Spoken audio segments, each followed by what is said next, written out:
Alliance Vita encourage ses membres, mais également tous les citoyens à prendre part au grand débat national qui se déploie jusqu'au 15 mars, plus que quelques jours. Nous n'avons pas d'illusions sur les processus participatifs et le résultat, mais nous observons aussi que des lobbies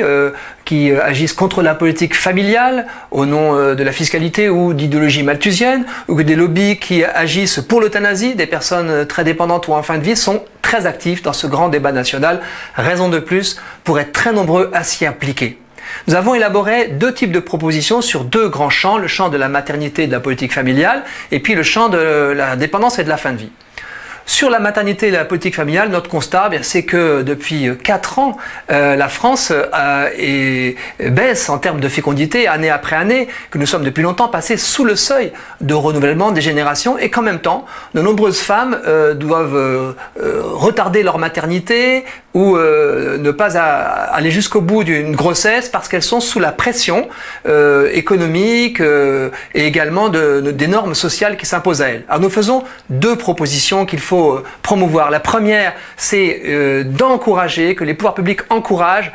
cette maternité plus précoce qui lutte aussi contre l'infertilité en aidant à la conciliation vie familiale, vie professionnelle, vie estudiantine, vie professionnelle. Et puis également qu'on revienne à une vraie politique familiale, distincte de la politique sociale de la famille qui aide les familles en difficulté, que toutes les familles donc soient aidées, quotient familial, allocation familiale, car c'est grâce à cette politique familiale que la France a connu dans les années précédentes un dynamisme démographique distinct des pays européens, plus vieillissant encore que le nôtre. Et puis dans le champ de la dépendance et de la fin de vie, eh bien nous avons ce constat que 10% des personnes de plus de 80 ans sont dépendantes et qu'il y a la crise des EHPAD dans notre pays, ce sentiment que nous abandonnons les personnes âgées dépendantes